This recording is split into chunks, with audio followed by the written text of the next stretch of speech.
Hi and welcome to vlog number 3. Just to recap on the first two. The first one, we came from Chester down to Fairfield in northwest London just after we had bought the boat.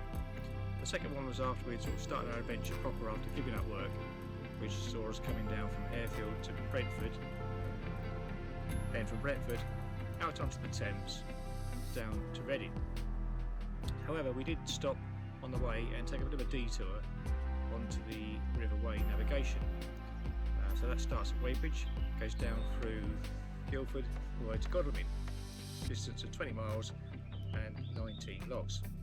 Whilst on the River Wey, we branched off onto the Basingstoke Canal. Now this starts from Byfleet in Surrey and it goes down to Draywell near Odium in Hampshire, distance of 31 miles and 29 logs. Unfortunately, we were unable to do the whole distance as there was a shortage of water when we did it in the summer of 19. So we only managed to do about 7 miles and 6 logs down as far as Brookwood. So if we'd gone any further, the deep cut flight was where the water shortages were. So yeah, that was as far as we could go. But beyond that, beyond deep cut flight, it was actually in water. So if we could have got through that flight, we'd have been okay to go the full distance. So the River Wey and the Basingstoke Canal are the subject of this vlog. I hope you enjoy it, and if you do, please subscribe to the channel. It's free. All you've got to do is click the red subscribe button, and when future videos are added to this channel, you'll get notifications. So thanks very much, and I hope you enjoy it.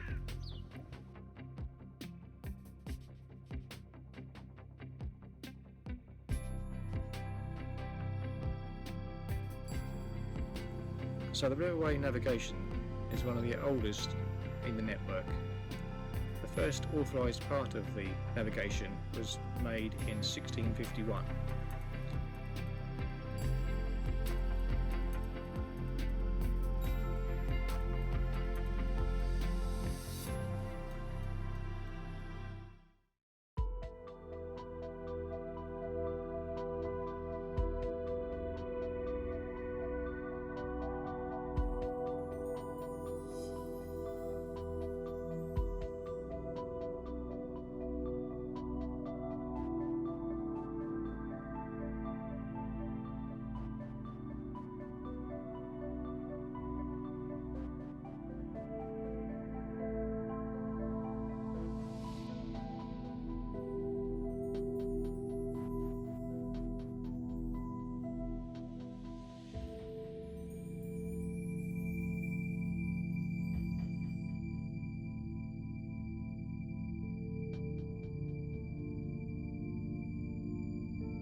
For us, the River Wey is it's quite a sentimental journey because we've both got connections with the area.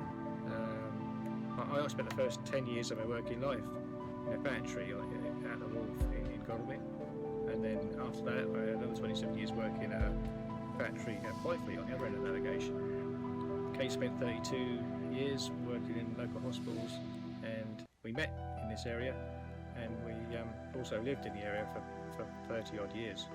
So yeah, it's really sort of like our adoptive hometown, Godalming. So when we first started thinking about exploring inland waterways, we always said that Godalming has got to be the starting point of that adventure. Firstly because it's our adopted hometown, and also because it is the most southerly point of the network. So any travelling we did before that, we said would be sort of classed as being getting to the start. So so getting to Godalming was the start of our proper journey.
Godalming is the most southerly point on the connected navigable inland waterways in the UK.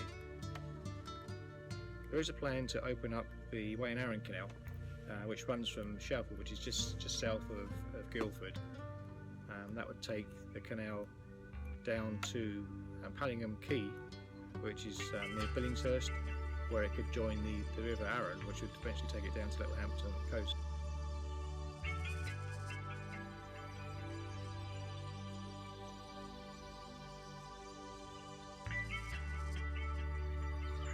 Whilst in Godalming, we wanted to catch up with as many family and friends, work colleagues and old neighbours as we could, really, because this was our setting off on our journey. And over the August bank holiday period, we managed to do just that. We had quite a hectic social calendar over the 3 or 4 days we were there. We were quite lucky, really, because you can only really spend 2 days on any one mooring on the Riverway. But fortunately for us, the skipper of the trip boat, which runs from Godalming, called Iona, a horse-drawn boat, had a private mooring which is right by the wharf in Godalming, and he kindly said to us we could borrow it for as long as we wanted to. So we spent 2 days on the official visitors mooring of Godalming, and then just pushed back onto his mooring for a couple of days. It was lovely there, nice piece of grass, the sun was shining there, so it's a really nice place to be.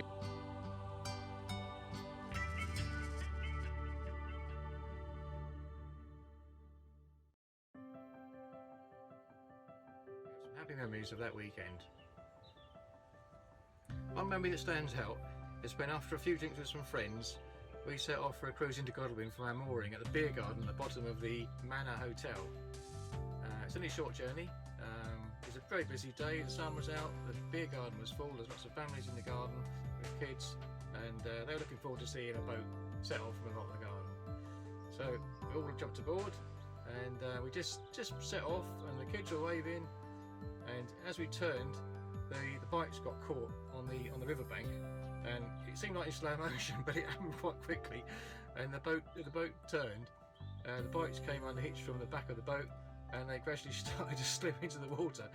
So a couple of us jumped off quickly, and we managed to pull them up to the bank just before they disappeared into the water. So it was quite an embarrassing moment, really. I think it was quite good entertainment for people in the beer garden, but it was pretty embarrassing for us. But anyway, fortunately we managed to get them back on top of the boat, and we continued our cruise down into Godalming. It's only about like 2 miles or so. So we got down there, and we were just about to moor up. We got quite close into the bank. My mate David jumped off the boat, and I went to chuck him a hammer so he could knock in some mooring pins. And as I chucked it, it bounced off the bank and went straight into the river. Fortunately we had another one, so we got some pins in, and we had a bit of a laugh about it. And Dave took our bike rack back to his place to repair it, and when he came back the following morning with a repaired bike rack, he also brought a magnet with him. Brilliant idea, so we could fetch the hammer out of the river. So the only problem was, when he went to get the hammer out, the line that was attached to the magnet broke in half. So not only were we looking for a hammer, we were also looking for a magnet then. But we got a lump of steel and attached it to the line, and he eventually fished out the magnet, and then consequently the hammer. So yeah, all good. But a few rookie lessons learnt there.